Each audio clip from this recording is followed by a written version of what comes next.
after the storm, we are kept alive, safe and strong because of your grace. Thus, we come to you with grateful hearts and offering this afternoon session to you. We pray that through your divine inspiration, we will have minds that think, ears that listen, and hearts that understand.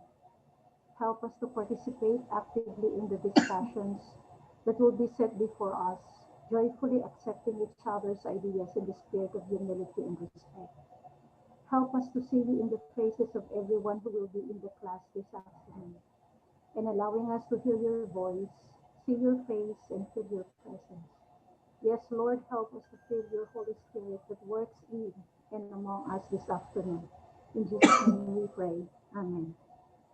Sige, magandang hapon sa inyong lahat. So welcome back. Let us thank the Lord that after the storm, we are still alive, strong. Sabi nga ng mga Amerikano, alive and kicking. Although some of us were affected because of Ulysses and others are still underwater, but still we are alive and well, and maybe we are God's instrument. We will be God's instrument in sharing our blessings to those who are underwater. Meron daw affected yung kanilang mga tanim, ang iba ay kanilang mga simbahan, ang iba ay mga bahay, pero sa kabuuan, tayo ay ligtas at tayo ay buhay pa. Yun yung pinakamahalaga. So this afternoon, una, tignan natin yung changes in the syllabus. Meron na kayong kopya. Meron akong kopya na pinadala sa inyo. Changes in the syllabus, November 19, 2020. Ang day na ito yung supposedly na submission ninyo ng interview paper. Kung natapos nyo na, you can submit. But then, in-extend ko till November 26 yung ating submission of your interview paper. Kahit kung hindi nyo magawa ng face-to-face, you can use the connection or internet to Zoom or anong tawag doon, yung Google Meet para sa ganun makapag-interview kayo ng one lay, and one clergy. Pag sinabi natin lay, pwede yung mga deaconesses ng ating simbahan. And then, ang ating submission of paper para sa final paper ay sa November 30. So, in-extend ko rin yun para magkaroon kayo ng additional time in order to prepare. And then, meron tayong description dyan kung anong klaseng papel ang aking hinihingi. And then, I am requesting everybody na i-open ninyo yung schedule ninyo on November 22, and that is a Sunday. Kung pwede kayo lahat on November 22, Sunday, 7 o'clock in the evening, para magkaroon tayo ng extra session, para magkaroon tayo ng mga make-up time together and discussion and sharing together. So nakita ko naman, majority of the class ay available on November 22. And then if I can still find another time to be with you, through this platform, gawin din natin yung extra session pa para sa ganun, makompleto natin yung ating mga meetings. So yun yung changes sa ating syllabus. Other questions coming from the class tungkol sa changes sa syllabus? Yung presentation niyo, that will be November 26, 1 o'clock till 4 o'clock. Kaya lang, ang bawat group ay magbibigyan lamang ng 45 minutes for your presentation, leaving the extra 15 minutes each for breakout room and discussion.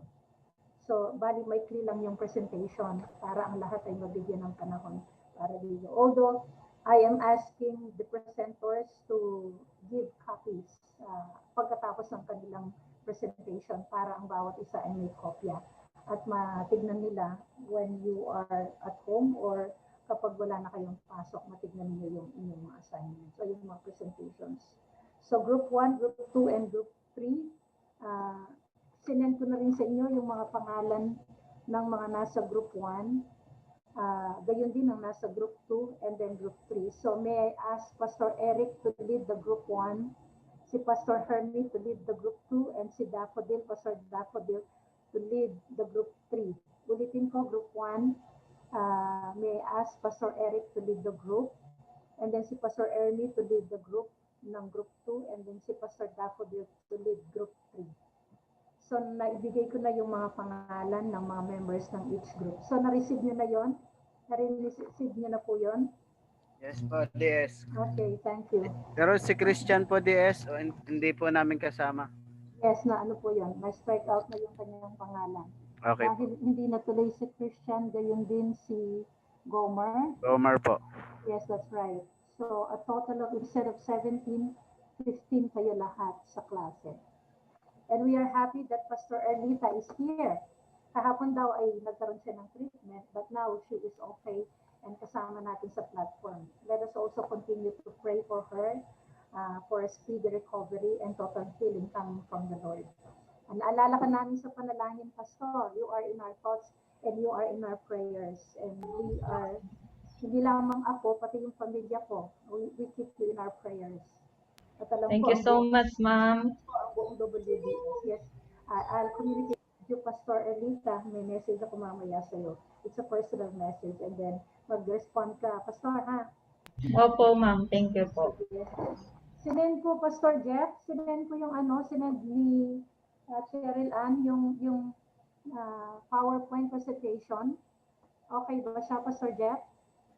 Yes, ma'am. Pwede kaya natin yun yung gamitin natin? Ma'am, Yes po. sinend po sa akin ni Pastor Jeff, kaso nang dindownload ko sa computer, nag-error. Hindi ko siya mabuksan. Ganun ba? Apo, baka patry po kay Pastor Eric kung pwede sa kanya. Kasi sa computer ko, nag-error yung ano yung PowerPoint. Since co-host naman si Pastor Eric. So, kung Word, okay lang ba sa inyo? Kasi yung, as for me, parang mas okay yung PowerPoint. So, what, Pastor Jeff, okay na siya? May clarification si Pastor Oliver. Sige, Pastor Oliver, yes. Yung may mahina po ma'am kaya nasa chat box po. Yes, Bali tinatanong niya kasi kung yung lay na i-interviewin kahit po sa outside ng appointment po namin. Pwede po yun. Oo, yes. Pwede yun. No? Not necessarily sa mismong local church nyo. So we Okay will po. extend that to those persons who are outside the local church. Thank you po. Yeah. So nakikita ko na itong Ayun na pala. presentation natin. Yes. Yung first few slides, ganyan siyang presentation, and then on eventually meron siyang ano. So shall we start Church Administration and Leadership class? This is for today, November 19, 2020. For the past sessions, malakas ba yung boses ko, mga pastor? Okay lang ba? For Okay the lang po. past sessions, Mahina, ma'am. mahina ba? Mahina po, ma'am. I-hide ko yung sarili ko para anak ha, kasi mahina yung connection namin dito. Yung aking yan. Pero gagawin ko yung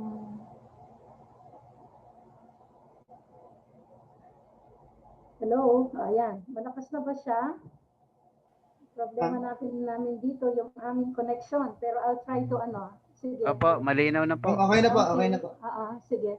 For the past sessions, we were able to discuss some of the leadership styles that when used properly will help us move to greater heights in the course of our administration and leadership as pastors. We learned about leadership matters.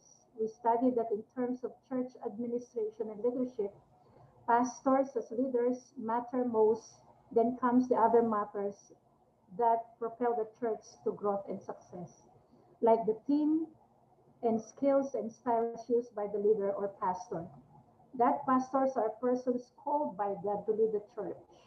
Alam nyo, importante sa akin ito. Knowing that we are called by God, and this was Paul's declaration. Because of God's great mercy, we have this ministry. Once more, we reiterate what our UMC declares. The pastor is the administrator of the church. The pastor's responsibilities are varied, and this includes the administration of the temporal affairs of the church.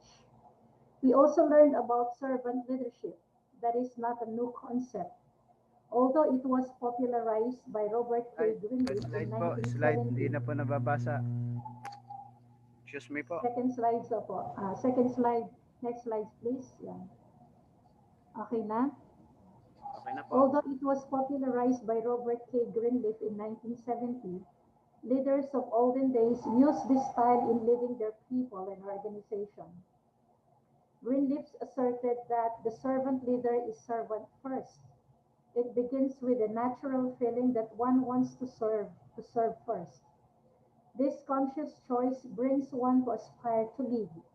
That person is sharply different from one who is leader first, perhaps because of the need to assuage an unusual power drive or to acquire material possessions. The leader first and the servant first are two extreme types. Between them, there are shadings and blends that are part of the infinite variety of human nature. Of course, the model of this style of leadership is none other than Jesus Christ, who came not to be served, but to serve. And then we also learned that transactional leaders focus on compliance of the set rules and regulations by a company or organization. The leader faithfully tries to enforce set of standards and rules, makes it a point that success and compliance is rewarded and failures are properly punished.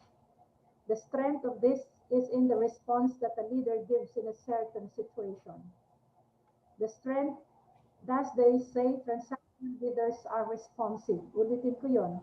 They say that transactional leaders are responsive and works within the organizational structure and its culture. This type of leadership was described by Max Weber in 1947 and later enhanced by Bernard Bass in 1981.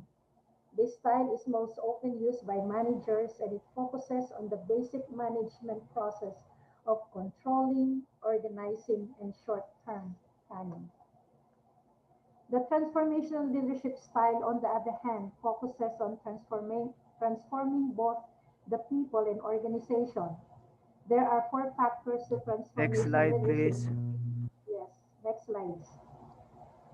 There are four factors to transformational leadership, also known as the four I's: idealized influence, inspirational motivation, intellectual stimulation, and individual consideration. We studied this uh, sa mga nauna nating session.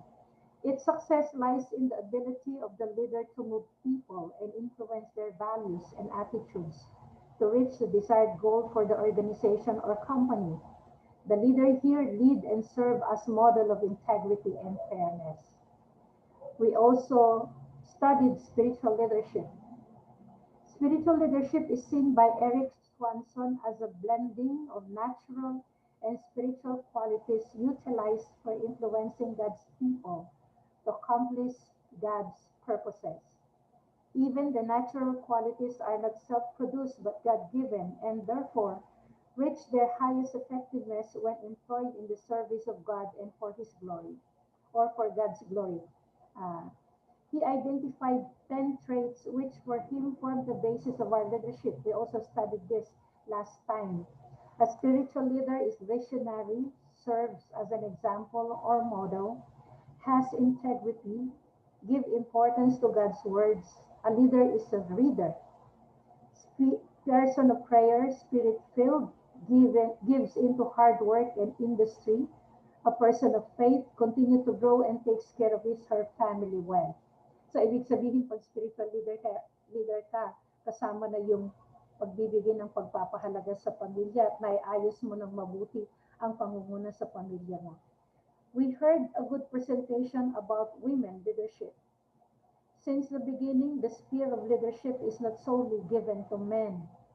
Women were also given opportunities by God to lead God's people, and we see this in the pages of our history and the Holy Writ. By Holy Writ, I mean the Bible. Women leadership was often questioned by the status quo, and they were treated unfairly and persecuted severely, but rose above such harsh realities. Two of the qualities that stand out in the leadership of women is the spirit of cooperation and compassion, and the third is courage. For most often than not, these leaders are mothers, sisters, and friends.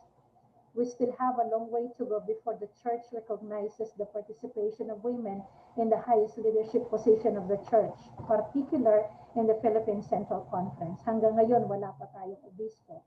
Sa Amerika, even sa Africa, konti pa lang ang mga obispong babae at mga leader na babae. This afternoon, we will look at visionary leadership. Next slide, please. Visionary leadership is a leadership style that many uses in the course of their administration and leadership.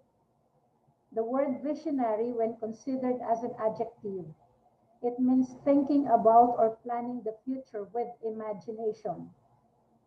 As a noun, it means a person with original ideas about what the future will or could look like. The other words for visionary from Thesaurus Plus are dreamer, seer, fantastic, romantic, fanciful, idealist, utopian, quixotic, and practical and starry-eyed.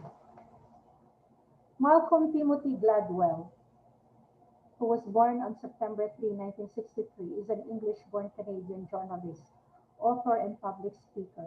He has been a staff writer for the New York Times since New Yorker since 1996.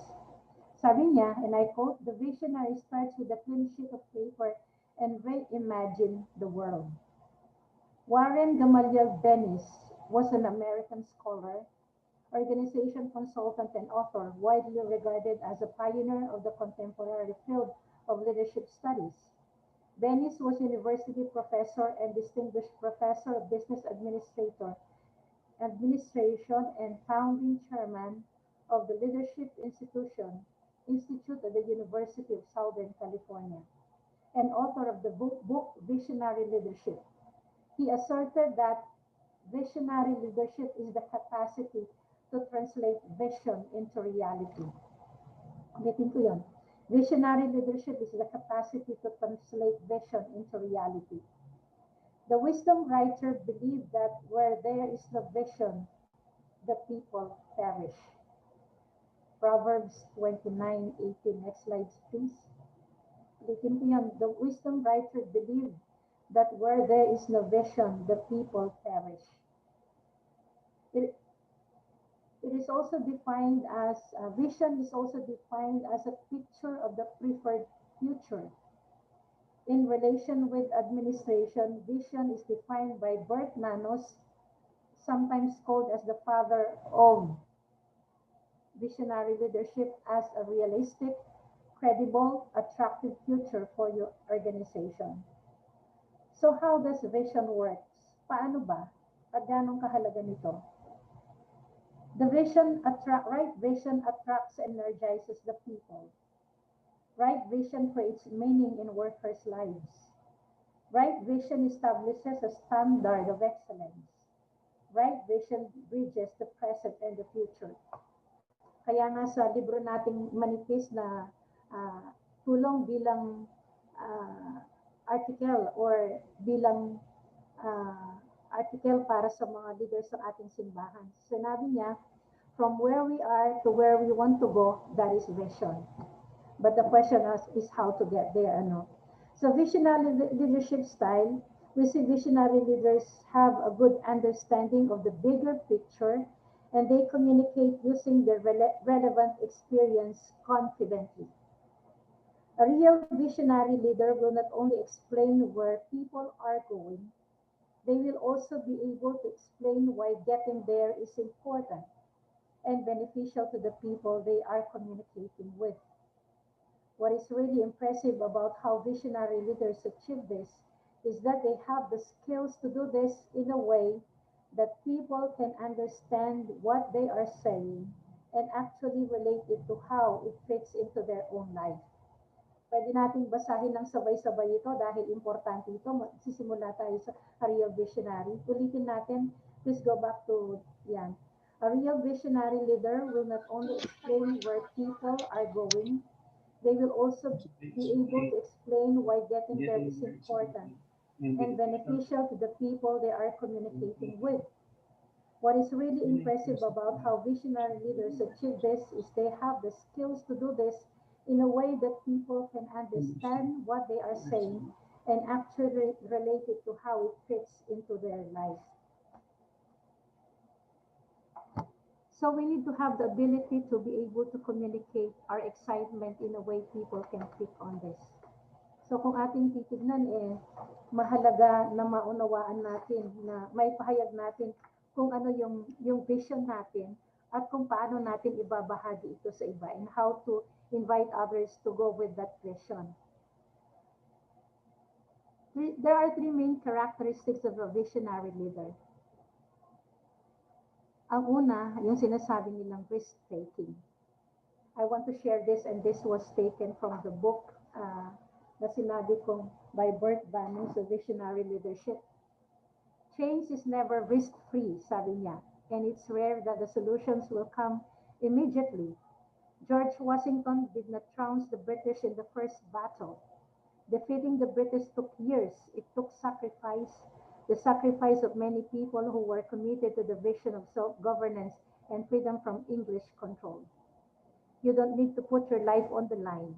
Si Steve Jobs and Jeff Bezos slept comfortably at night over the years, but you may need to put your livelihood on the line. Jobs was fired from his own company. Visionary leadership is all about change, and change means risk-taking. Ulitin ko yon, change is never risk-free. Free. Visionary leadership is all about change, and change means risk-taking. The second characteristic of a visionary leader is listening. Contrary to popular opinion, a visionary leader doesn't just go forth ignoring all the naysayers and do what he or she thinks is best. You will find that there are a lot of naysayers that you need to ignore, but you also have to listen to what people are saying. This makes the difference between the big idea guy and the visionary leader.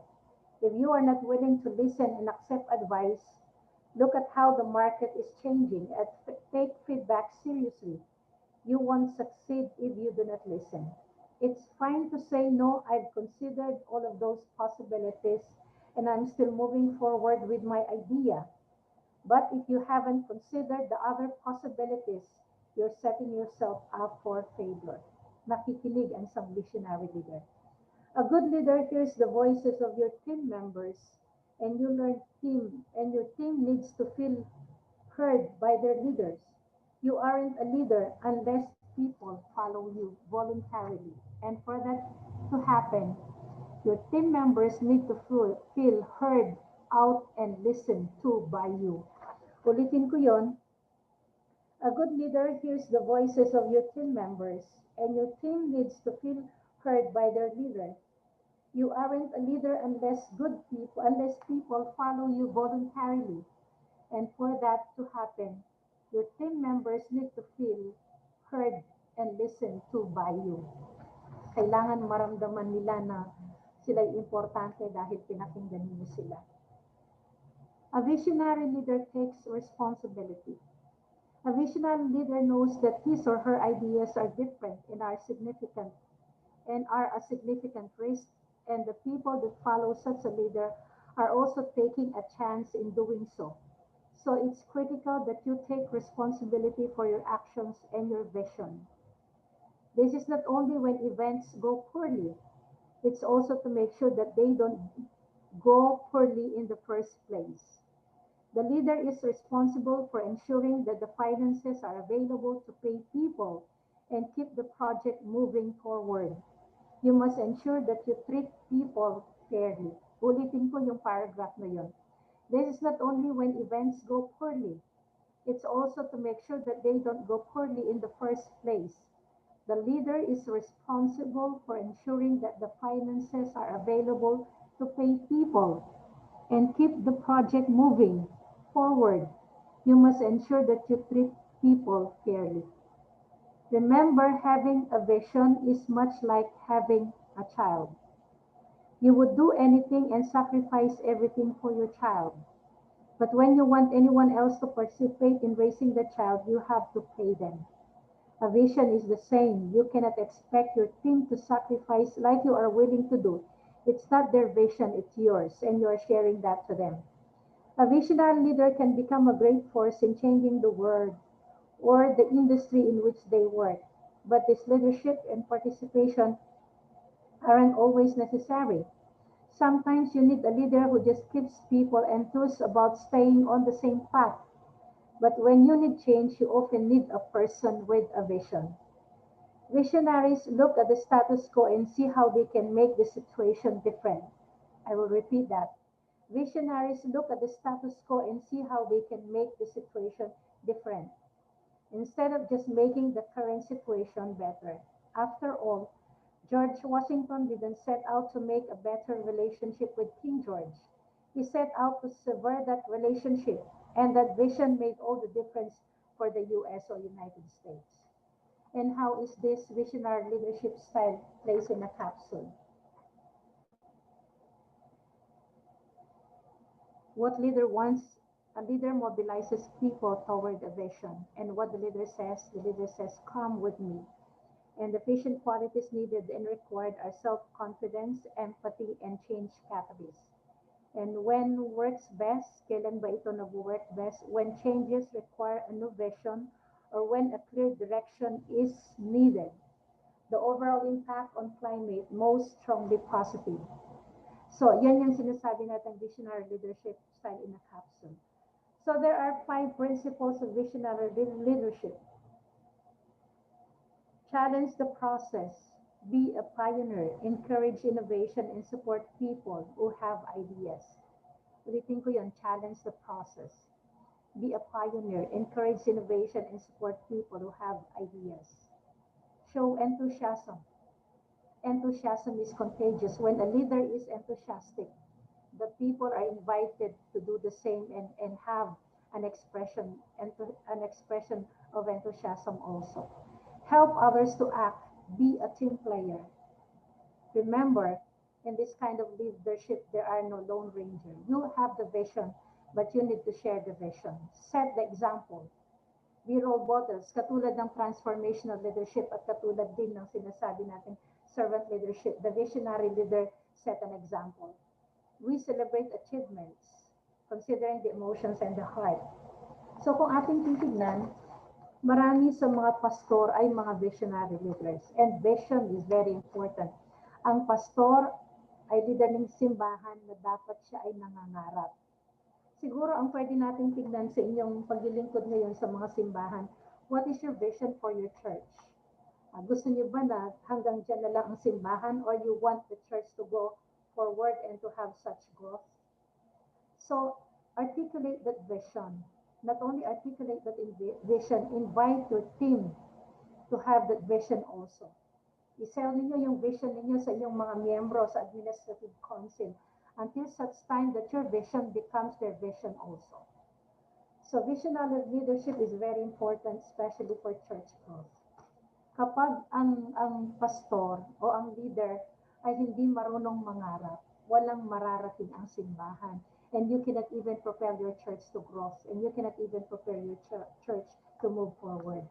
So kung ating titignan, ito yung isa sa mga sinasabi nating style of leadership. So at this point, gusto kong tingnan natin sa ating mga grupo. I ask Pastor Jeff to have our breakout room para ma-discuss natin itong napag-aralan natin ngayong hapon in terms about visionary leadership. Ang group 1 ay pangungunahan ni Pastor Eric. Nandito ba si Pastor Eric? Yes, ma'am. Yes. Kayo po ang, please lead the group 1. And then, kayo po ang leader ng group 1 in terms of this group discussion. At kayo din po yung magpa-facilitate sa inyong presentation sa grupo ninyo. Sa group 2, it is Pastor Hermie Valdez, and then sa group 3 is also Pastor Daffodil. So, kausapin natin si Pastor Jeff para sa breakout room. So, tignan ninyo itong na-present ko, and then there are some questions that I need you to answer. Pastor Jeff? Sige po, ma'am. Na-send po ba yung question ng secretary? Hindi po, ma'am.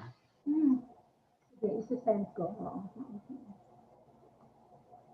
Magkakaroon tayo ng ilang mga sandali, few minutes for the discussion sa inyong mga grupo. Isi-send ko yung mga questions sandali lang.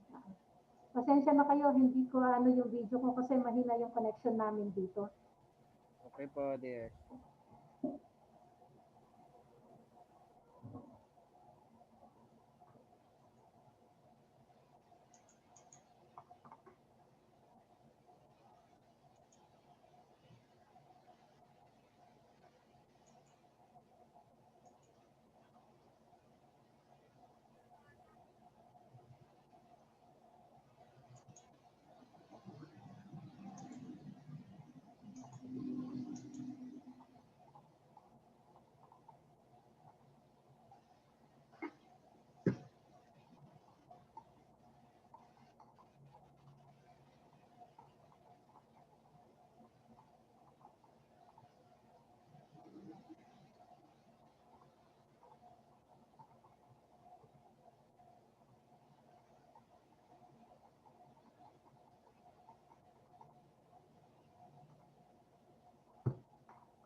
Hello, naririnig niyo po ako? Yes, ma'am. Sinend ng secretary sa WDS Senior with Reverend Helen. Nakita niyo po, tatlong questions siya.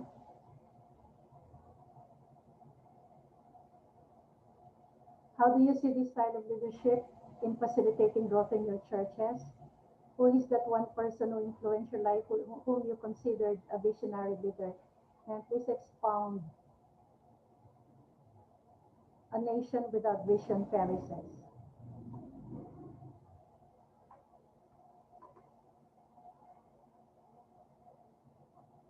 Nakita niyo na po yung mga questions? Yes, ma'am. Yes, ma'am. Ay, okay, thank you.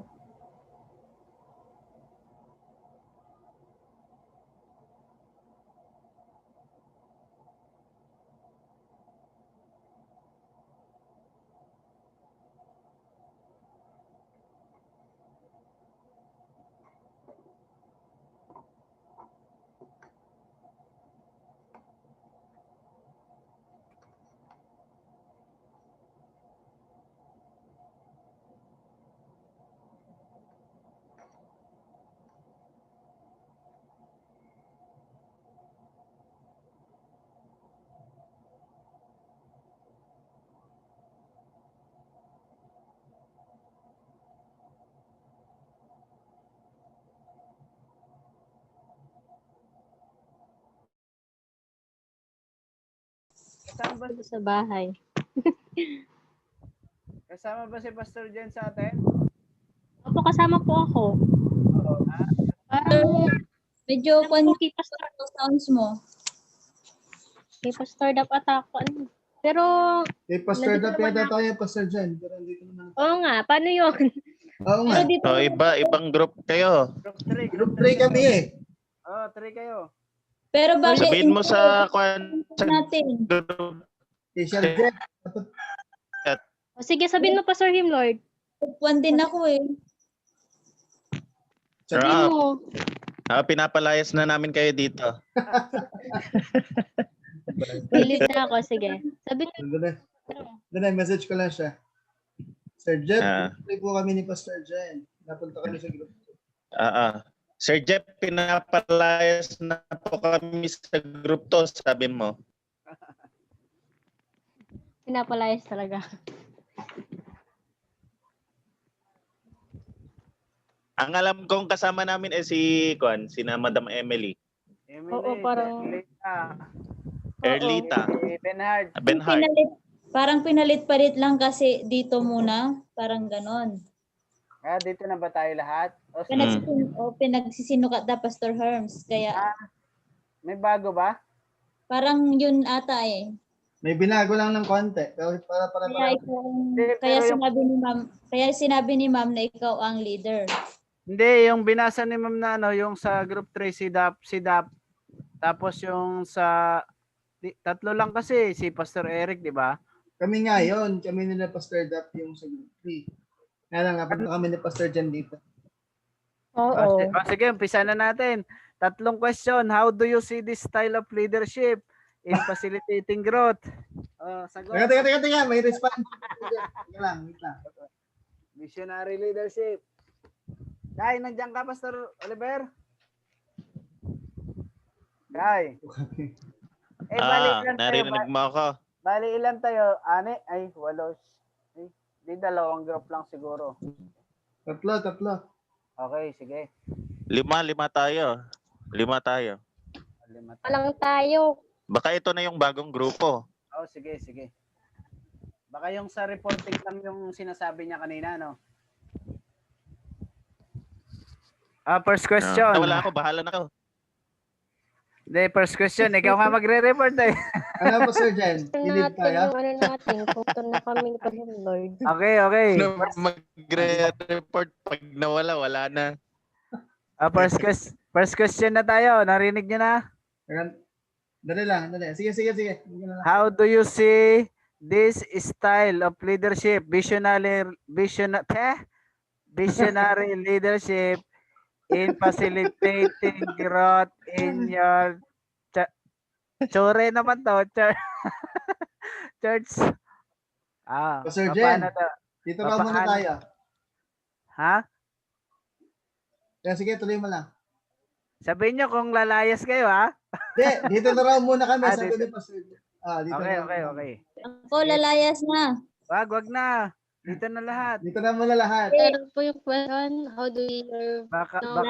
Baka mabaha pa kayo sa Cagayan. Ito talaga, Herbs. Sige na. Okay, okay. Start na, Hul. Oh, how do you see this style? Paano doon nakikita yung style na to na visionary leadership in facilitating growth in your church? Yung kung paano lalago yung ating mga simbahan. Maganda ba yung visionary? Parang sa Sige Ilocano, na po. sa Ilocano to, sirmata, di ba? Mayroong sirmata. Sirmata. Mayroong vision. Gusto na po, Sir Herbs. Sama na, Pastor. Pastor Herms. Signal ko. Paano natin nakikita? Maganda bang ito para sa church natin? Pastor Oliver? Happy. Ka- Pero, bukamutan. Chappy, intindihin nyo na lang. Loko ka. Pastor Jen. Maganda ba yung visionary style para Pasensya na kayo sa internet ko. sa growth ng ating simbahan? Bigyan niyo sa pangalawa. Bigyan niyo ako ng naging impluwensya sa buhay niyo. Para Sir Herbs, di ka maintindihan. Ito, pangalawang question. Yan. Ibigay niyo yung mga tao na nag-impluwensya sa inyo sa buhay niyo para maging isang visionary leader. Pastor Imlord, sino sa'yo? Reverend Noel Alfonso. Noel Alfonso. Anong visionary leader? Visionary. Si Pastor Joy, sinong nag-influence sa'yo? Pastor Joy. Pastor Herbs. Ha? Pastor Uy. Herms ka na. Nagloko. Sino? Ni amang mo alakay? Wala Tita. Tita. Itak na. Yung tita. Yung pastor. Tita na pastor? Sige po. Pastor Jen. May na-signal. Pastor Jen, sinong nag-influensya sa'yo na mabarkada? Nagloko ka. Sino pang naging influence sa buhay niyo, Pastor Jen?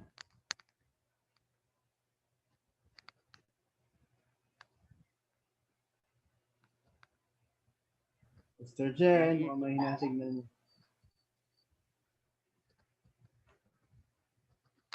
Hello, Pastor Jen, Pastor Oliver. Who Pastor is the Jen. person who influenced your life, who you consider a visionary leader? Visionary leader ba si Pastor Noel Alfonso? Brother Imlord? Siyempre yung mata. How do you see this style of leadership in facilitating growth in your church? Paano ba natin nakikita tong style na to? Makakatulong Sa akin kay- si Bishop Torrio. Bishop Pitt. Isa naman yung Obispong Torrio, di ba? Ayaw nga pala, no? Wala na pala yung tatay niya. Pastor Jen, ikaw, Pastor Jen. Sino po ang nag-impluwensya? Ba't nawala si Pastora Emily tsaka si Erlita? Nagbago nga ng grouping. Ibang group nila. Okay. Pastor Jen, pasensya na daw, di daw makapagsalita, mahinang signal ng connection. Okay. Sige, move. Please expound. Last question, please expound. A nation without a vision perishes. Ano bang Tagalog nito, Pastor Imlord? Ang bansa. O papahamak. Papahamak yung isang nation na walang vision. Walang vision. Mm. I-expand daw natin to. Oh. Punta ka muna sa dun sa una. Sa una muna. Sa una. How do you see this style of leadership in facilitating growth in your churches? Muna kan. Sumunod na. Syempre, pagka itong gagamitin natin, hindi kailangan kasi pag vision, alam ng mga members natin, alam ng mga leaders ng church para, yun nga yung sinasabi ni ma'am na para makapag maging reality yung isang bagay na ninanais natin para mag exert pagtulong-tulungan sa kanila din maging reality dapat yung tayo as pastor, di ba? Okay. Additional. Ano ba yung ano ba yung chures? Hindi ko alam eh. Chora mo. Chore ne. Chore. Ano ba yung chures na to?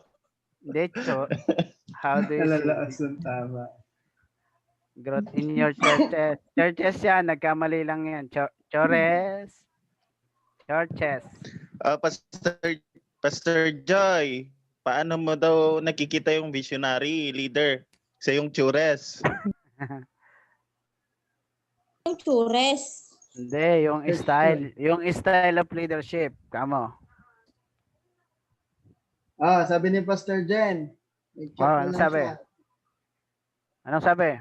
Basa. Nagiging magulo ang nation dahil walang sinusundan na vision. Yan. Nagiging magulo. Chaos. Okay. So, without hindi lang siya Kapag wala kang vision, parang tawag nun, pastor, parang walang kabaluhan yung ginagawa mo. Walang kabuuan. Dapat may vision ka para maging maganda ang ministry mo. Walang kabuluan o kaya walang saysay ba? Wala nang saysay. May sagot pa yata dyan kanina. May sumasagot dyan. Pakibasa ka pa sa Rimlord yung sagot dyan. May nagtatype mahinang signal. Yun nga yun, binasa ko kanina. Magiging magulo ang nation dahil walang sinusundan na vision. Magiging masaya at magkakaroon ng Yan. excitement ng bawat kasapi ng church na maging masigasig sa pangunguna. Yun yung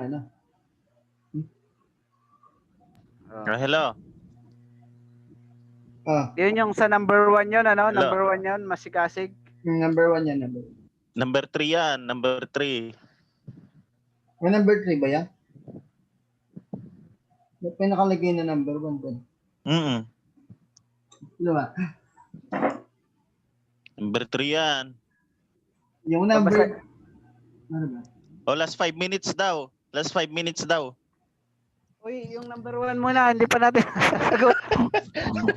Number 1. How do you see this style? Para sa akin, it is beneficial. Effective yun kasi may susundan ko yung pattern niya. Effective. Dahil hindi sali-saliwa yung administration ng church. May isang sinusundan. Pero pag walang vision, Kumbaga, tuloy ka muna. kumbaga kuan ito. Kai, kumbaga ito Tarang ballpen na. walk the talk. Walk the talk. Pag visionary, itam tuloy, pati ako nadadamay sa visionary mo. Visionary leader, Hindi ko alam mamaya pagkatapos nito. walk the talk. Yun, magandang kwan yung term. Walk the talk. Umalis na. Talk. Bakit Nakuha mo, Kai? Nangyari. Sir Herms. Kumuha ka ng ballpen. Okay. Meron ng ballpen nga, nak. Ulit. Ayun. A good visionary leader walk the talk. Visionary? Nadadamay ako kay Herms eh. Visionary ka na? Ay, joke. Visionary. Walk Okay. the talk.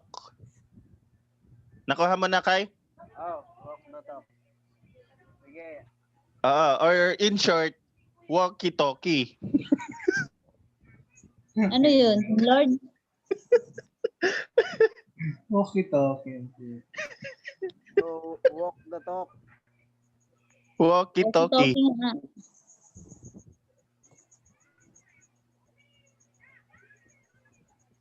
Uy, advice nyo nga ako. Ano? Mayroon akong isang member. Ha? Dito ngayon, may pagpipray ako ngayon. Hmm.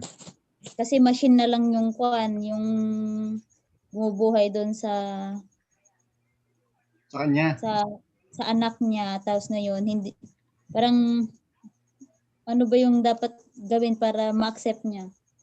Ayaw niya kasing ipaalis yung machine. Gusto ng mga anak niya na ipaalis na lang para di mahirapan. Parang ganun.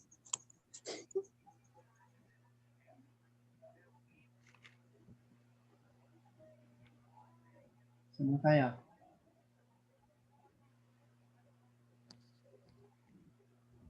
Ano pang idadagdag natin? Pwede bang idadagdag natin dito? Ano number? 1 or 3? Number 1. Tsaka yung number 3.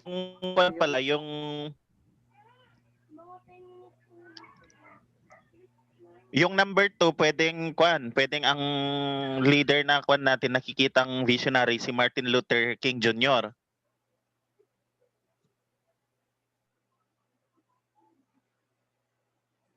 Sabo.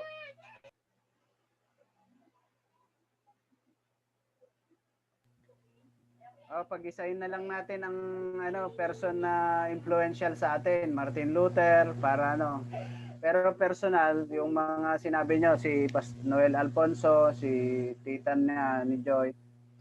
Tama ba? Yeah. Si Martin Luther ang gagawin natin. Yeah, depensa niya. Martin Luther.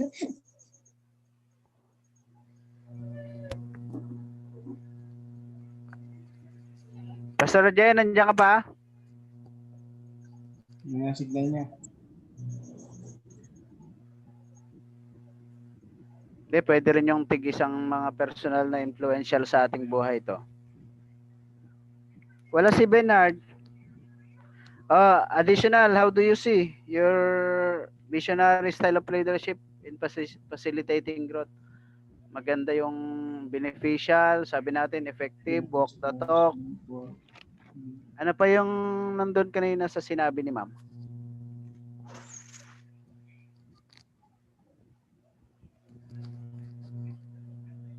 Kasi, ano ang sabi? Yung picture kasi dito, nagiging reality pagka visionary. Na-attain yung ano na yun, yung vision na yon, nagiging reality sa buhay natin. Kasi yung kanigay mo doon, a vision is important because it is the foundation of all leadership.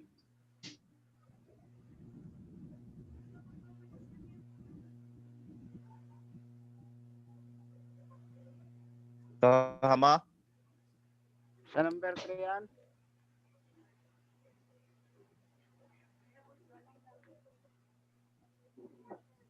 Hindi. Sa kwan yun. Sa... Ano nabutan? Nabutan nyo? Anong question ba yun? Yung sa how do you see this style of leadership?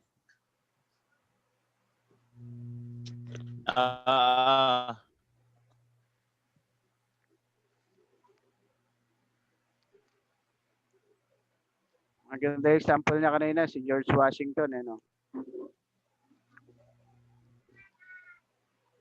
George Washington, pinag-usapan lang natin kanina to. Ano?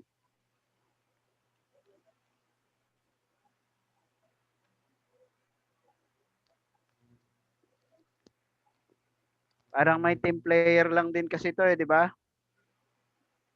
Oh.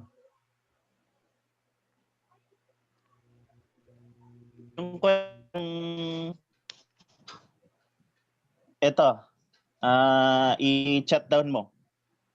Sige. Narinig mo ako? Okay, sige. A leader dishonors God. A leader dishonors God when he professes a vision, and then when difficulties arise and enemies assault, he complains. Saglit, Ah? walang ballpen. Ano ba yung gamit mo? Laptop o cellphone lang? I-chat ko wala. na lang, chat ko na lang. Chat mo. Wala. Wala nga yan.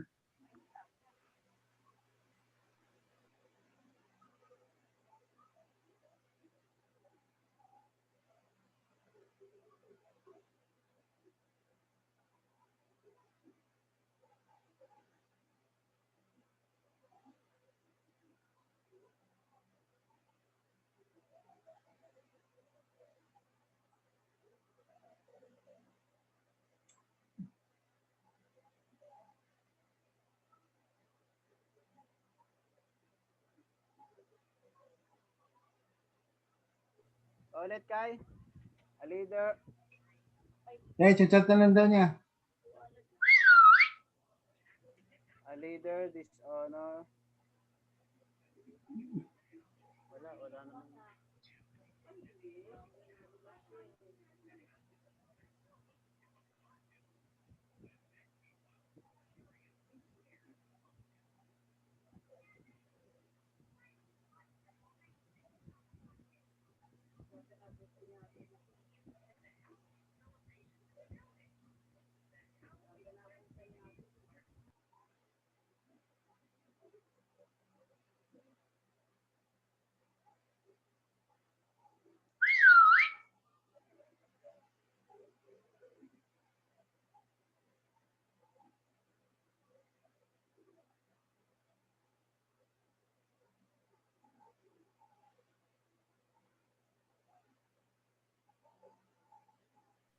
Nasa group na, nasa chat. Ayun, okay na, dito na.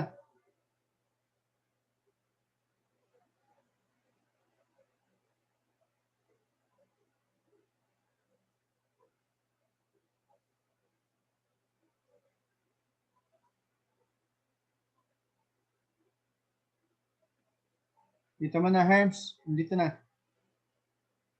Kopihin mo na lang. Leader dishonors. Difficulties arise and enemies assault. He complains.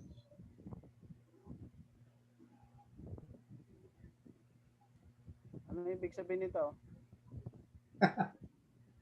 Kai, anong ibig sabihin nito? God must not end this, meant this. Ayun na.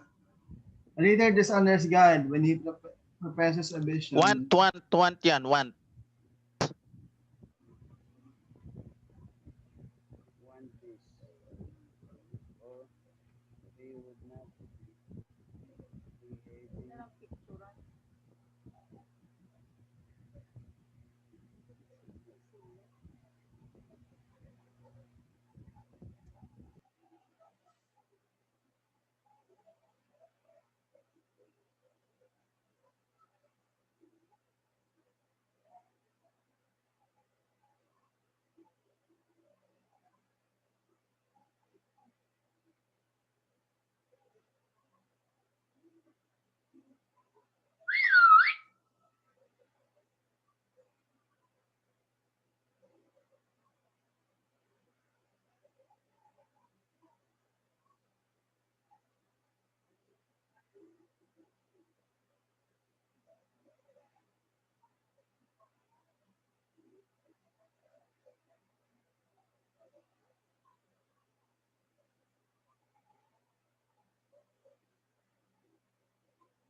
Nababasa mo yung mga chat, Kai?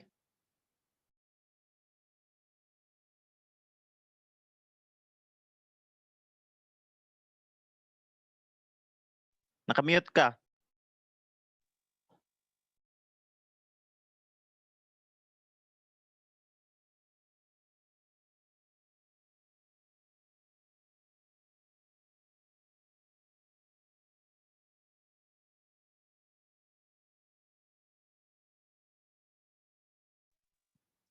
Ito, Kai. Oh, ano na? Nababasa mo yung mga chat? Ah, sige, basahin ko.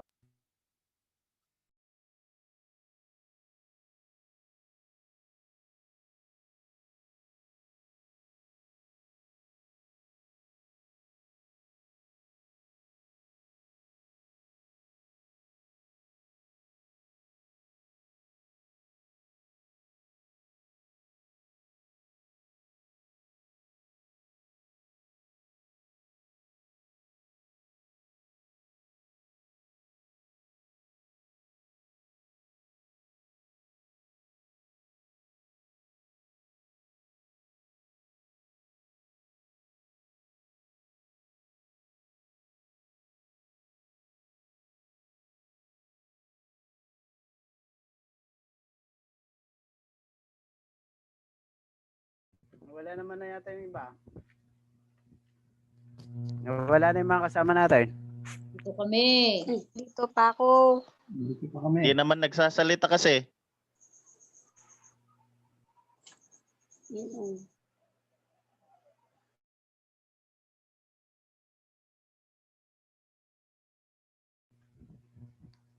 A vision leads to confusion. Ayun yung, ano yung smart mo, Kai? Yung ano yan? Yung smart planning ba yan? Yung kuan. Measurable? Attainable.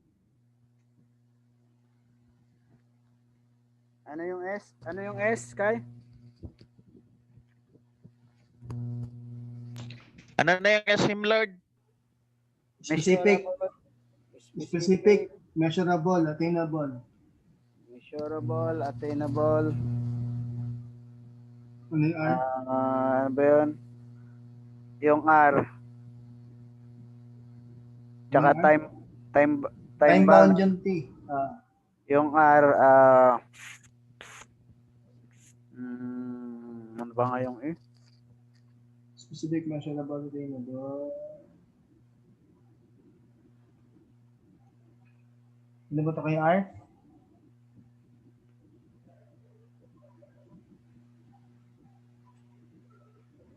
Di ba reasonable? Reasonable ba yan? Specific, measurable, attainable, reasonable, time bound. O, yata. O, yata.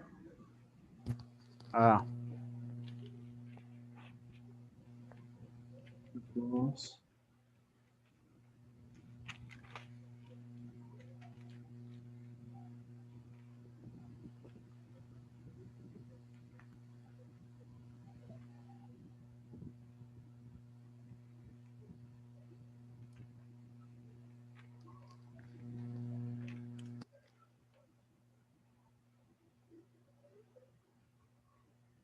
Realistic. Yun, realistic.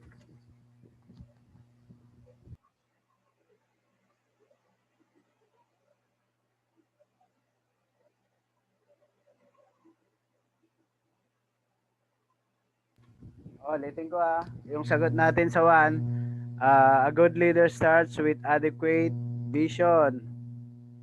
How do you see this style of leadership in facilitating growth in your churches? This is beneficial and effective. Ano yung walk the talk? Walk the talk. Tapos, ano na tayo? 2 na tayo. Who is that person who influence? Personal natin, tig-isa-isa. Ilalagay ba natin yung ano, yung as a whole, yung si Martin Luther? pwede naman. Martin Luther. Kasi visionary siya eh. Oo, yun na lang. Visionary siya, eh, 'di ba? Ano ba yung issue dati? Slavery. Slavery 'yun yung issue niya, 'di ba? Kaya yung race, yung tungkol sa ano? Ay hindi, sa black and white American siya tayo eh, yung discrimination. Ah, Tapos number 3, expound a nation without a vision. Vision is important. It is the foundation of leadership. Magiging magulo, chaos, kung walang vision, walang kabuluhan, walang saysay. Tapos masigla ang mga leaders. May partisipasyon ang bawat isa para para maging reality yung gustong mangyari sa isang simbahan. A certain project is accomplished. Tapos, a leader dishonor God when he professes a vision, and then when difficulties arise and enemies assault, he complains God must not want this, or we would not be having so much trouble. Without a vision, there will be a vision then, ano to? A vision, ano yung nandyan kanina? A vision. There will be leadership. There will be leadership.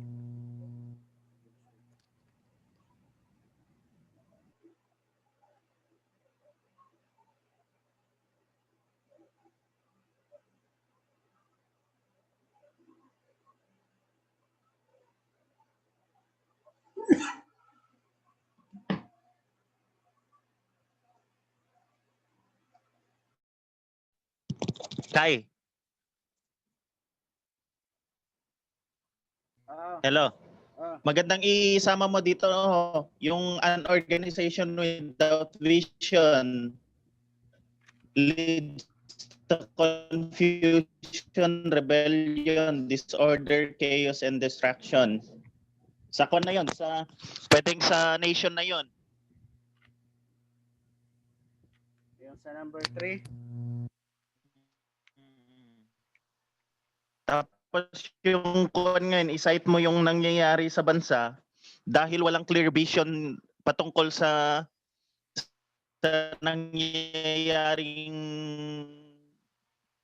eto yung mga bagyo, calamity, nagtuturoan ang mga leaders dahil wala silang vision na inilagak. Meron man hindi nila inaprobahan. Kumbaga Si hindi nung malinaw, nagpanukala si Miriam Defensor, hindi nila inaprobahan sa Senado. yung tungkol sa mga ganito na kalamidad. Calamity, kaya nagsasuffer yung bansa ngayon kasi ayaw nilang Inignore lang. ayaw magkaroon ng magandang plano. Oo nga may plano pa nga yata dati na naayusin yung flood control nito sa Maynila Ibig sabihin, may competition na nangyayari.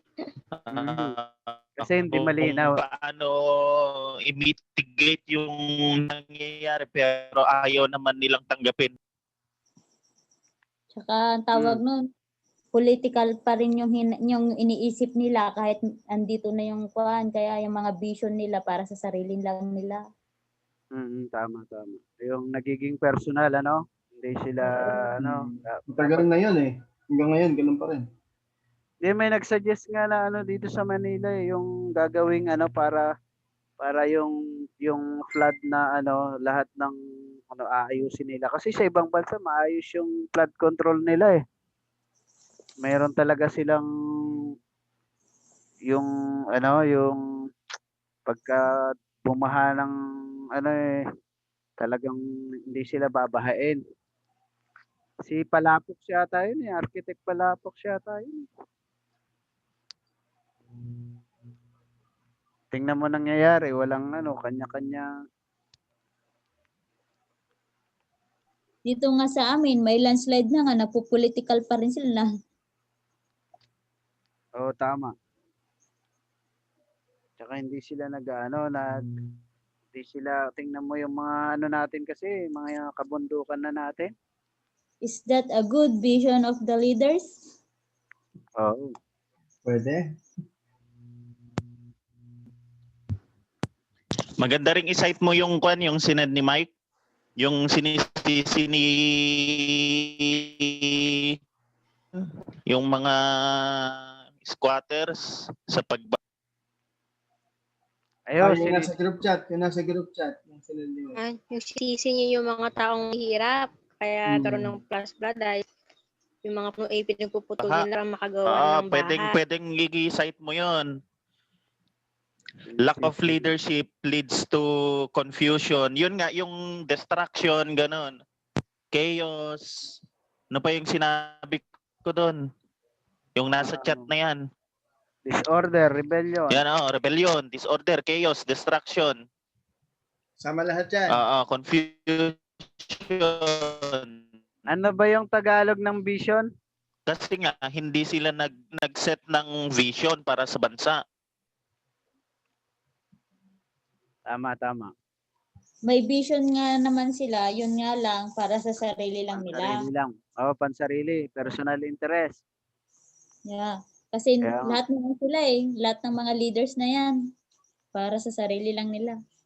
Hindi na yung mga ilan-ilan, kundi lahat silang leaders, ganun yung vision nila. Tama. Para sa sarili na lang. Hindi na tinitingnan yung nakakarami talaga. Pangitain ba? Ha? Kuan, Kai, yung ibang term sa vision ay hiraya. Hiraya? Nakamute ka, Himlord. Nagsasalita ka dyan, di ka naririnig.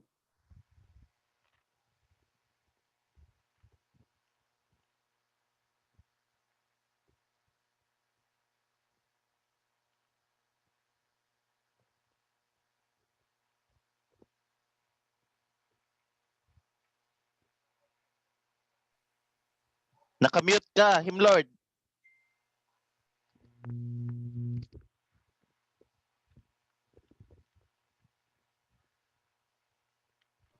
Hello, tumawag lang si Kuya Ruel. Sinagot ko lang. Lipat na siya dito. Kamo. Lilipat na ba? Hindi nyo na maibaba yung call doon. Hindi nyo na maibaba yung call doon sa sa group chat. Naka-join call pa kasi. Saan? Sa amin? Sa atin? Doon sa kay Ma'am Helen, yung group chat natin doon. Naka-join call na naman siya. Hindi nyo na maibaba.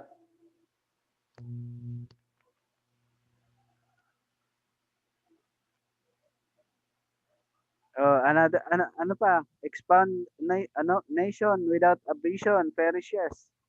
Basta ano ba yung sa Tagalog nung sa Proverbs na yon? Proverbs ano ba yon? Kasi sinabing perish, mapapahamak. Proverbs 29:18 yun, di ba? Ano yan?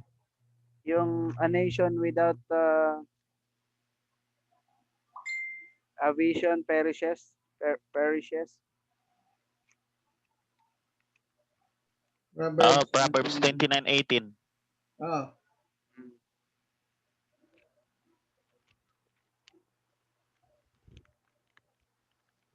Ba, matagal yata tayo ngayon, ah.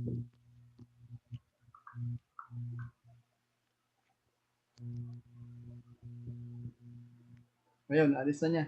Okay na.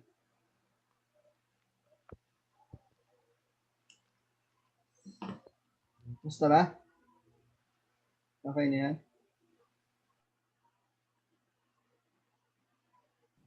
Okay na yun. Kung mayroon pang i-add.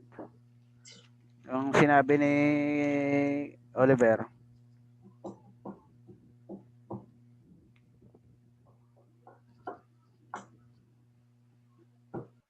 Okay na yan. Yung sinabi na squatter ang dahilan, kaya Pwede mong isama yon.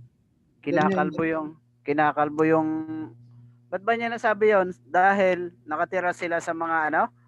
Hindi, ang kaya lang daw kasi ng mga mahihirap yung Nakatira kahoy sa lang. mga gubat, malapit sa puno. Yan lang daw kasi yung kaya nila. Parang may naliit niya yung mahihirap. Grabe, no? Hmm. Kaya nagpuputol ng kahoy. Mhm.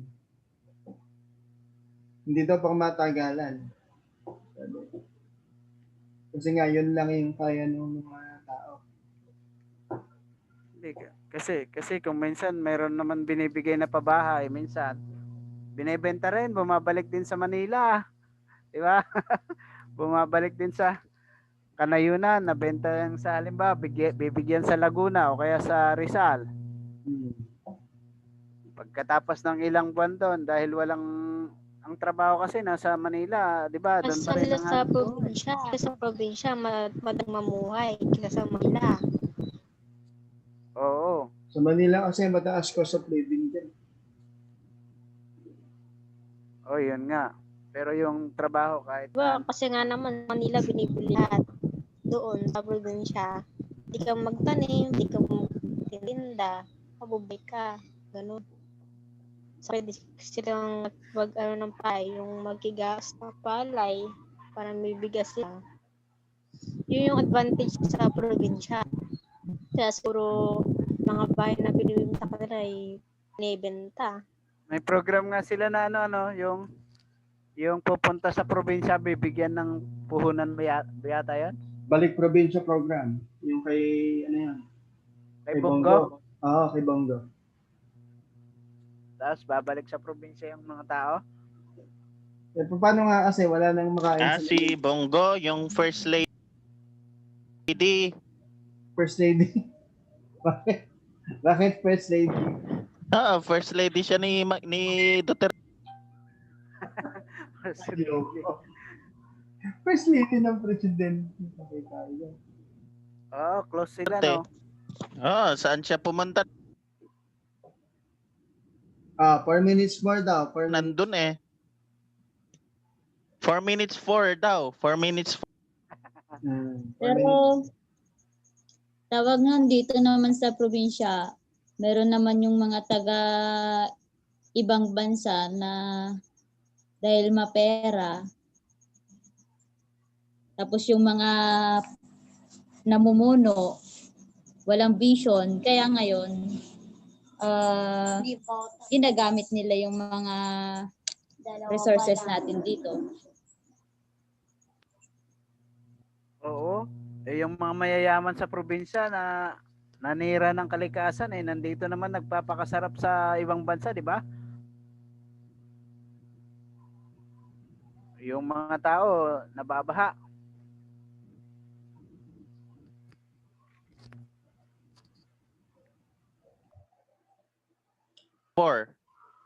Sige Kai, ayusin mo na yan. Ikaw magre-report mamaya eh.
Pastor Jen, nandiyan ka pa?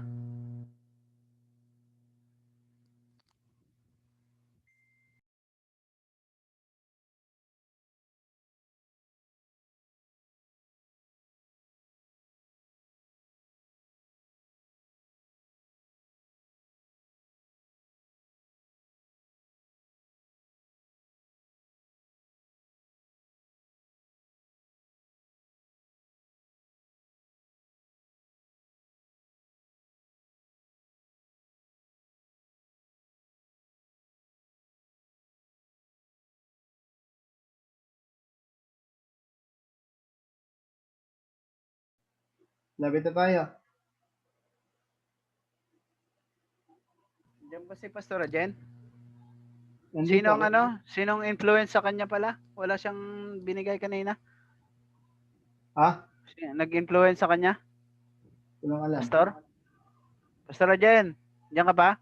Nawanan siya. Wanan. Nag-leave na.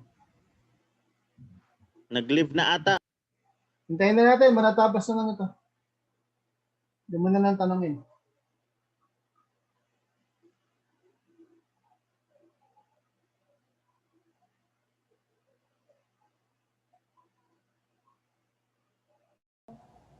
Welcome back.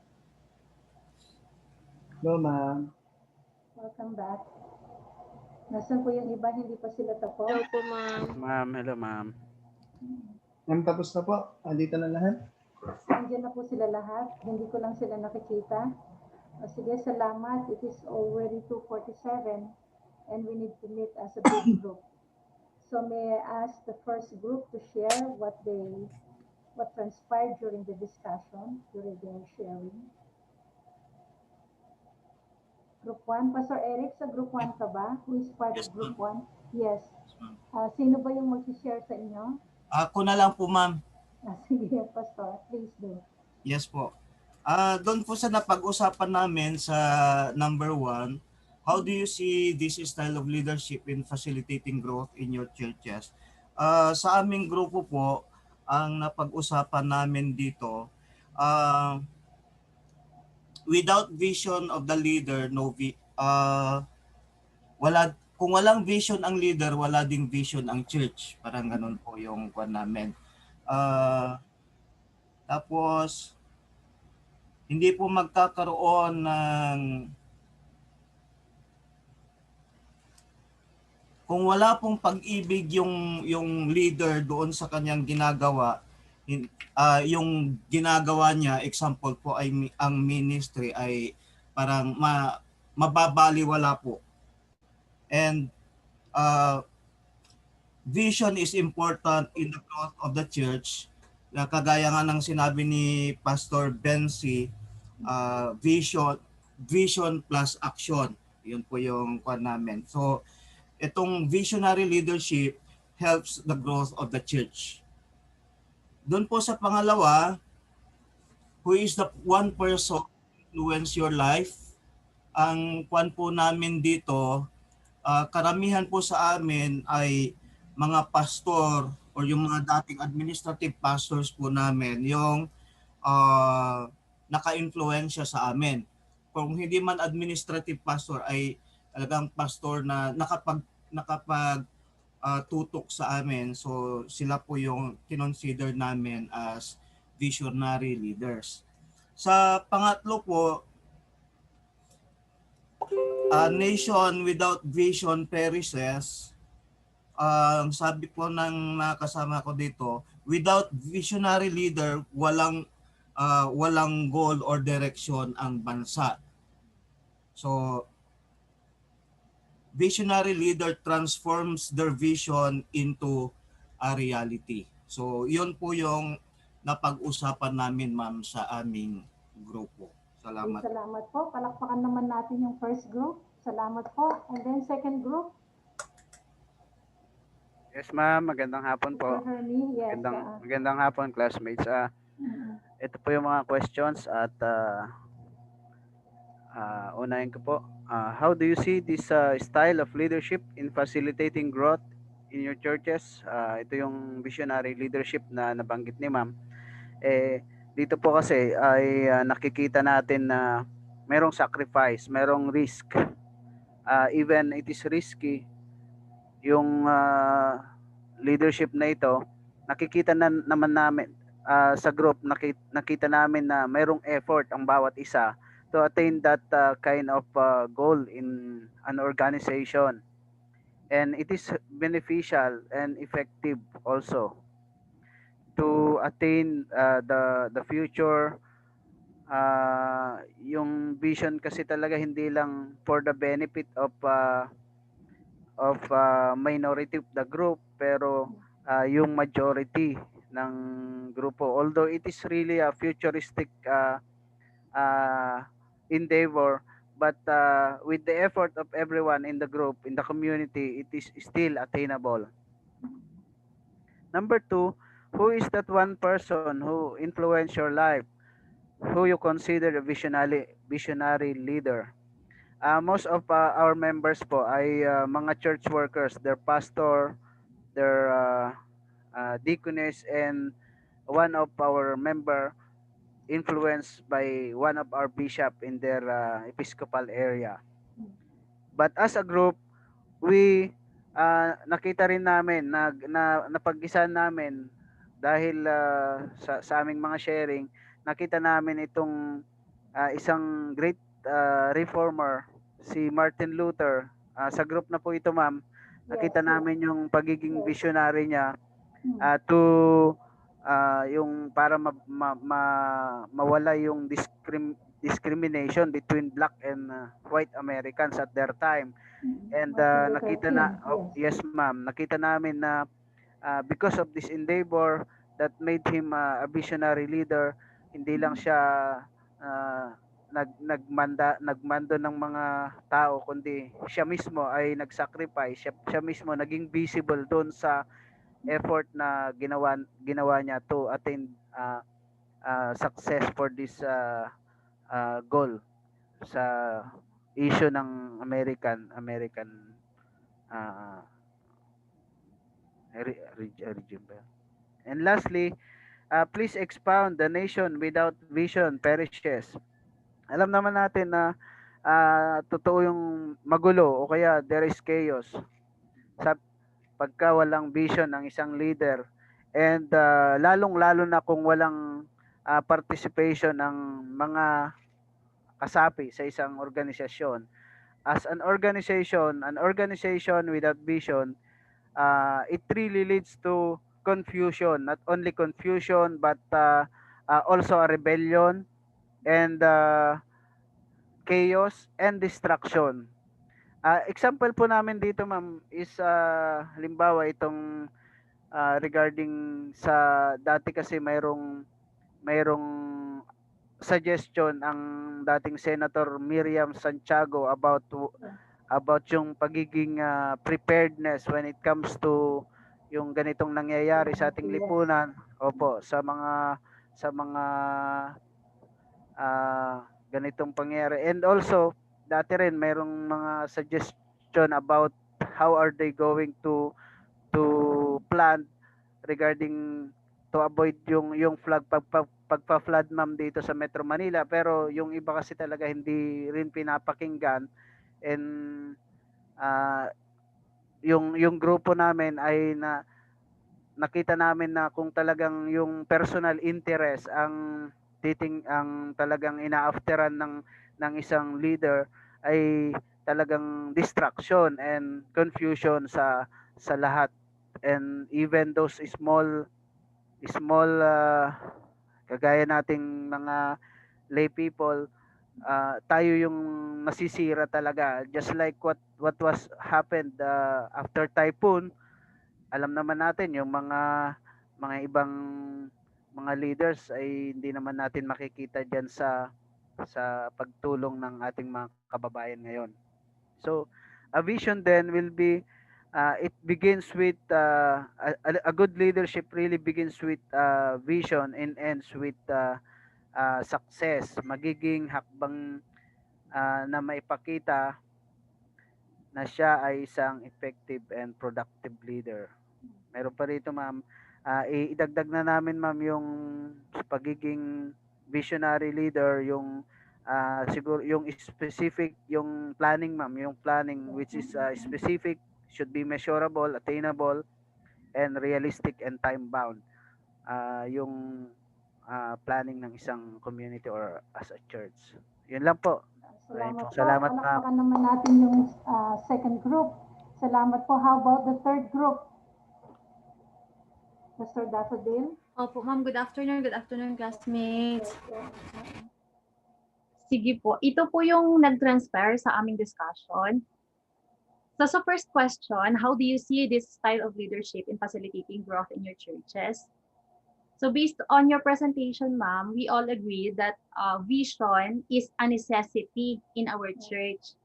Highlight po namin yung word na necessity, na there is really a need for a vision sa bawat kasimbahanan. So pangalawa, may nagsabi na one advantage of a visionary leader is that he or she provides a clearer vision of the future. So this clarity helps the congregation in achieving her targeted goals. So yung clearer vision towards clarity, towards achieving the goals. Po, ma'am. And then,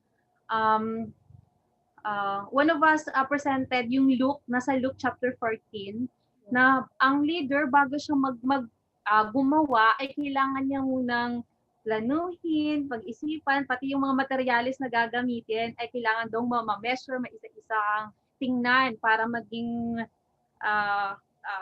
successful yung pagtayo niya ng isang, gusali, yung nasa Luke 14.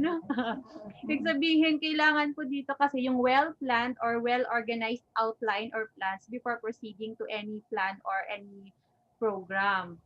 Therefore, this visionary kind or style of leadership invokes preparedness sa isang kongregasyon. Preparedness po yung keyword namin doon. And then next, if you have a vision, you will be more responsible and accountable in pursuing that goal. Yes.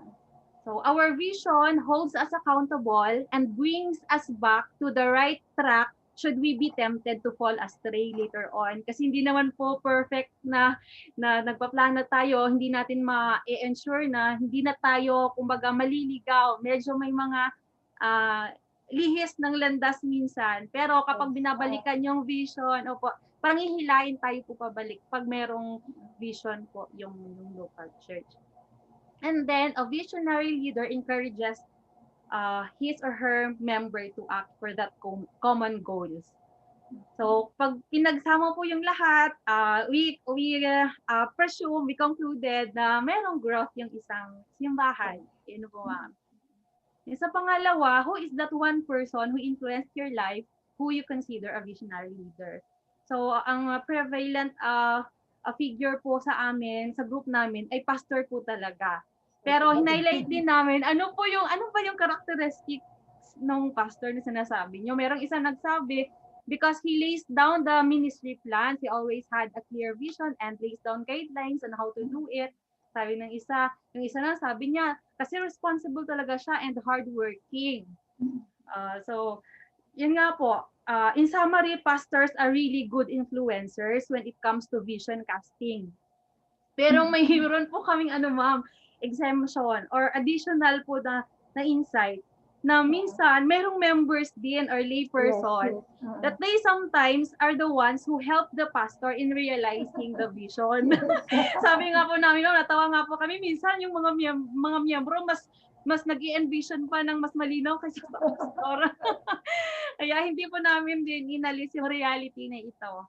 Na mayroon talagang gifted na mga miyembro din na biniyayaan nga po ng vision para tulungan yung isang local church.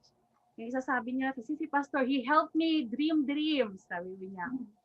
And then, parents din, sabi ng isa sa amin, they were the ones, di ba po, who asked us, what do we want to be in the future? Yung mga magulang din na umpisa na nag-instill ng vision sa atin in our early age. And then, merong isa nagsabi, mentor niya, isang lady who was ano siya, school administrator. She inspired me to look, sabi niya, she inspired me to look even at the smallest details. Sabi niya, all members or part ng institution na yan ay kailangang maisa-isa when it comes to vision casting or vision making. Kasi minsan pag ang isang bahagi lang or isang tao lang, eh hindi na unawaan yung vision, maaaring later on, siya yung magiging, kumbaga, hindrance lang sa pagkamit ng vision na yon. Kaya mahalaga na lahat ng kabahagi ng isang institution or simbahan ay naunawaan daw po yung vision. Opo. And then sa last, ano nga yung question? A nation without vision perishes. We noted, ma'am, that there are many unlikely or ungodly vision casted around us. Yes. Many of them are just for the personal interest or gains of the few people, of the few. Kaya, ma'am, come up din kami sa conclusion that a true vision has a divine guidance. When there is ignorance or rejection of God, crime and sin run rampant in a nation. Public morality depends on the knowledge of God and also depends on keeping God's law. So ito ay galing sa Life Application Bible na binasa ng isa sa mga members kanina po. Na in order for a nation to progress, the people must look through or envision through God's eyes.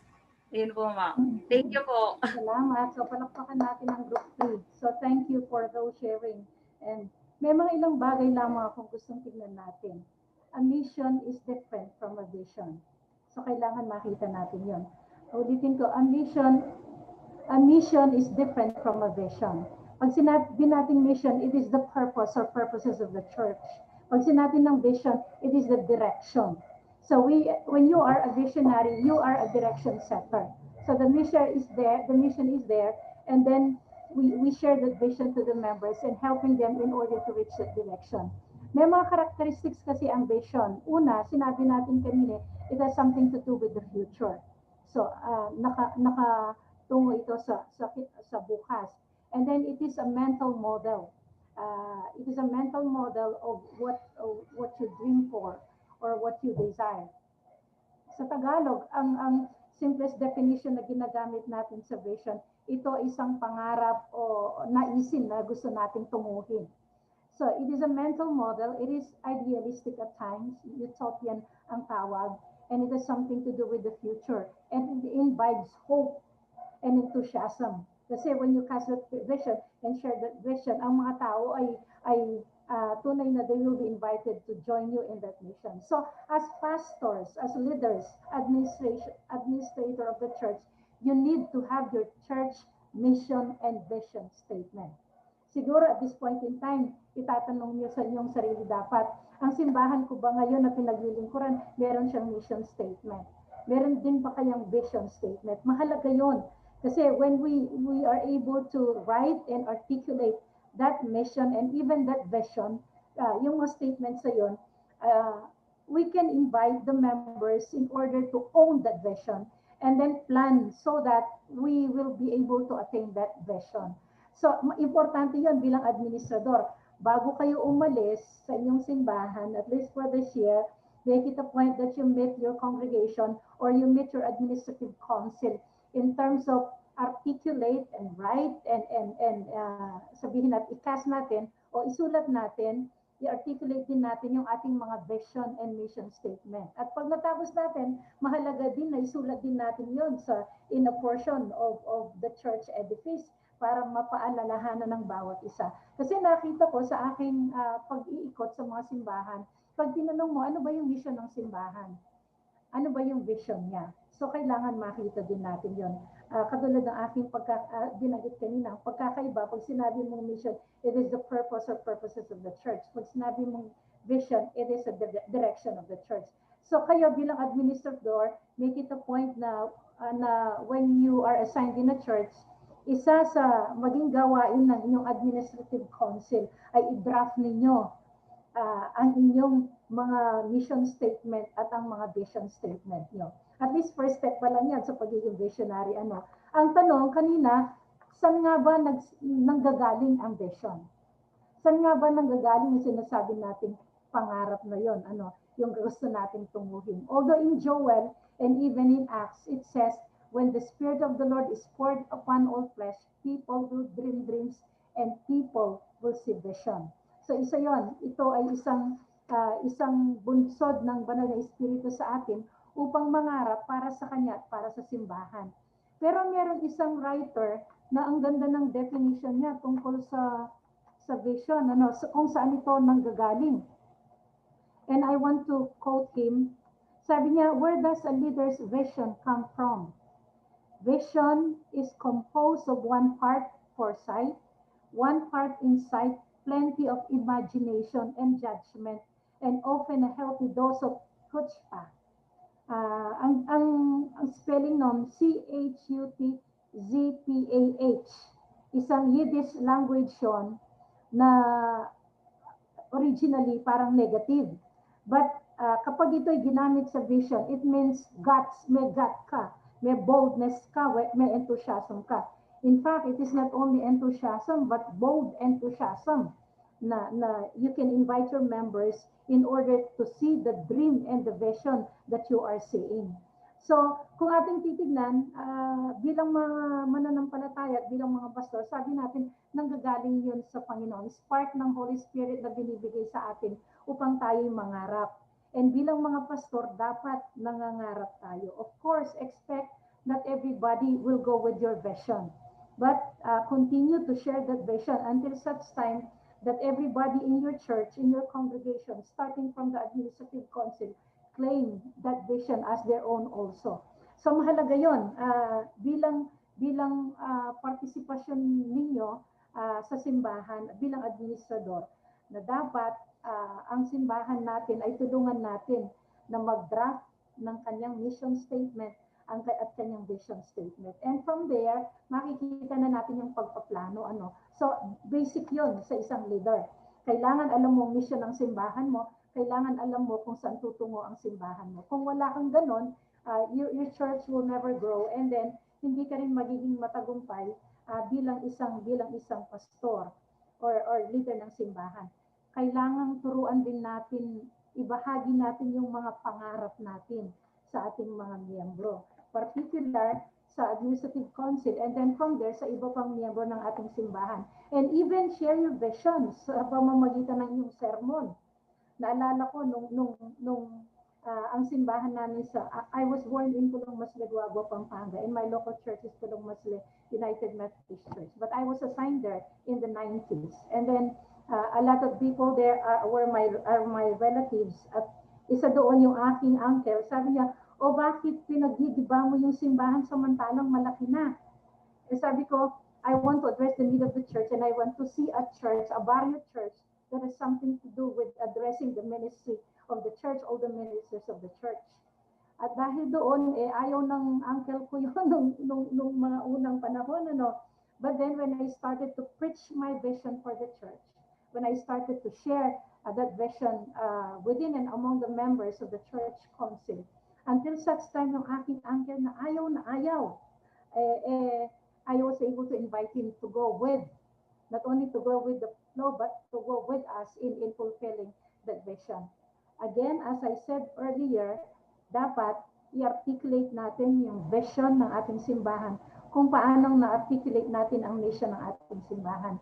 And I hope one of your council meetings, you will be able, o kaya yung mga retreat ng inyong konseho, magkaroon kayo ng vision casting and then drafting your vision as a local church.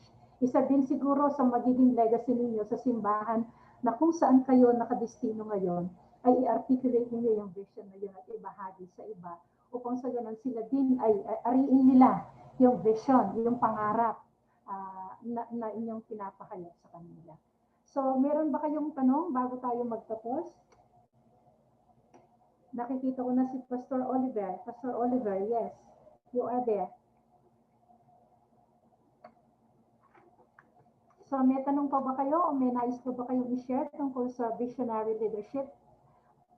Sa presentation ko kanina, I noted that yung visionary leadership is a style of leadership.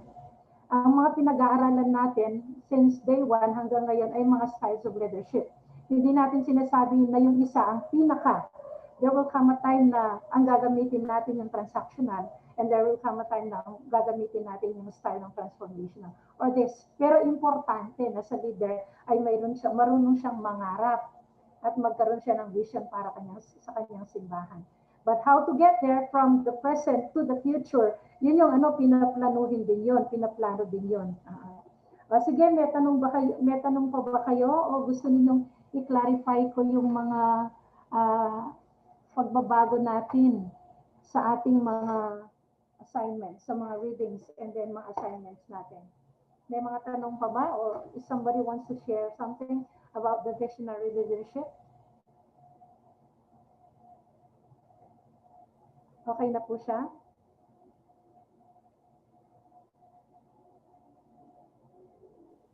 Okay na po. Sige po, dito po sa changes in the syllabus. Today is November 19. Sabi natin, submission of interview paper 4 to 6 pages. Kung tapos na po kayo, kaya lang in-extend ko ito till November 26. Yun po yung last day for the submission of your interview paper. Could be a member of your church, a lay person of your church. Pero kung mahihirapan kayo doon, you can extend that to other members ng inyong simbahan, na hindi miyembro ng inyong simbahan. And you can even use this platform na Zoom or Google Meet para makausap niyo sila kahit hindi face-to-face, kundi sa pamamagitan ng connection ng internet. Kahit hindi siya face-to-face. And then, on November 22, this is a Sunday, hinihiling ko sana na magkaroon tayo ng extra session for 1 hour, 7 to 8. I saw that majority of you are available on that day. Tama po ba ako sa aking pagkabasa sa inyong mga komento na on Sunday, hindi pala siya 21 kundi 22. That is a Sunday at 7 o'clock till 8 o'clock in the evening, we will have an extra 1 hour session. Yes, ma'am. And then on November 26, magkakaroon tayo ng presentation on the laws of teamwork, presentation on the winning attitude, developing the leaders around you and becoming a person of influence. And then group 3, presentation on tools and skills for administration. Ang leader po ng group 1 is Pastor Eric. Ang leader po ng group 2 ay si Pastor Hermie. Ang leader po ng group 3 ay si Pastor Daffodil. So, binigyan ko lang po kayo ng 14 minutes na presentation para sa ganun magkaroon tayo ng time for sharing. Kasi may mga nag-message sa akin, they find it beneficial yung pagkakaroon ng group sharing. So that means make your presentation brief and concise. So that will be for 45 minutes. And then yung interview paper ninyo, merong mechanics dito. And then yung submission of final paper is November 30. But I will ask our dean kung i-extend pa yung ating deadline for the submission of requirements. Kung may extend pa yon, I can even extend this November 30. I will let you know on Sunday kung sakali. Dean Carmen will be coming this next week, I think. Uwi na siya dito sa Pilipinas with the family. And we will have her at WBS. So Hello, ma'am. Yes po. Sino po yon? Ma'am, regarding po dun sa, yes po, sa presentation po namin next week, do you suggest related materials, ma'am, or we will be the one to, na lang po? Meron pong isang book na Laws of Teamwork by Maxwell, or you can go into the internet about the significance and importance of teamwork in leadership and administration. Although si Maxwell, ito dinitagay niya yung laws of teamwork sa kanyang aklat. I have a book, but I don't know how to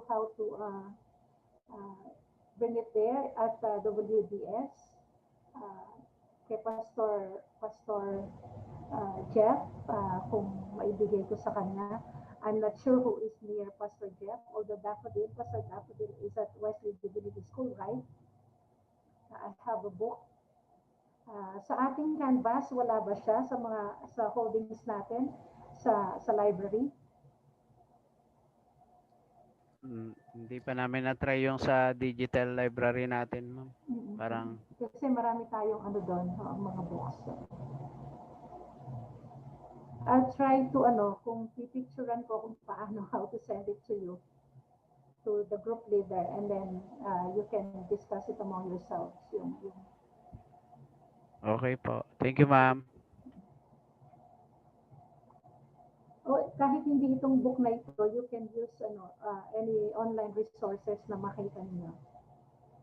And I believe there are lots about teamwork, which is so effective in administration and leadership. So okay na po tayo. Sino po yung absent ngayon? Si Pastor Benhard, nandyan ba? Present po, ma'am. Na-present siya. So, ibig sabihin 15 and all nandito tayo, no po? Tayo pong lahat ay nandito. Pastor Michael, you are connected, right? Oo po, ma'am. So, sa ating pananalangin, Pastor Michael, will you lead us in prayer? Isama mo si Pastor Erdita. Nakapag dumaan na siya sa isang proseso ng pagpapagamot yesterday, but she is with us today. And then yung mga biktima din ng floodings from Cagayan to Marikina to Bulacan and the rest of the Philippines.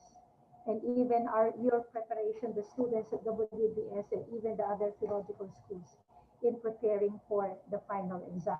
Yung iba may final exam, yung iba may final paper. So please lead us in our prayer, Pastor Michael. Closing prayer. Sige po, let us pray po. Lord, we thank you po sa learnings po na na-impart po sa amin through this course po. Salamat po sa karunungan na nagmumula sa iyo upang mas lalong maging effective po kami sa mga church na amin pong pinaglilingkuran. Amin pong pinapasalamatan ng aming professor na buong galak po niyang ibinabahagi po sa amin ang mga karunungan na ito. Nawa manatili po kaming magkaroon ng humble heart every time na nagkakaroon po kami ng wisdom at karunungan na nagmumula po sa iyo. At hayaan niyo po, Lord, na patuloy po namin ipag-pray din po sa inyo ang bawat kalagayan po ng bawat isa na ikaw po ang siyang mag-ingat at mag-bless sa bawat isa sa amin. Ganon din po kay Pastor Erlita na patuloy nasa proseso po ng pagpapagaling. Patuloy po namin hinihingi po sa inyo yung ganap na kanyang kagalingan. Tunay nga po na sapat na ang pag-ibig mo upang patuloy kaming gumaling sa anuman aming dinadamdam na hindi mabuti sa aming mga pangangatawan. At ganon din po sa mga kapatiran po namin na higit na naapektuhan po sa nagdaang bagyo. Nawa makita po sa mga ganung sitwasyon ng aming mga buhay yung pagmamalasakitan at pagkakaisa namin upang maging instrumento mo at patuloy na dumaloy ang pagpapala mo sa mga lubos na nangangailangan.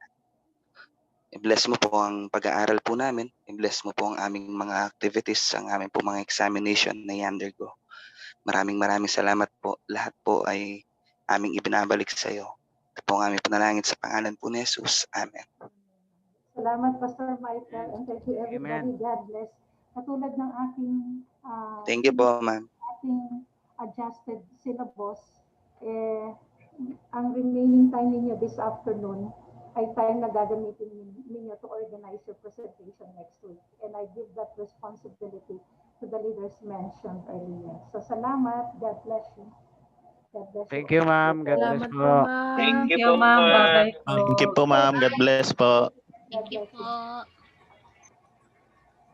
Break away. Pastor Himlord, yung recordings natin. Break groups. Send ko mamaya. Thank you. Sige.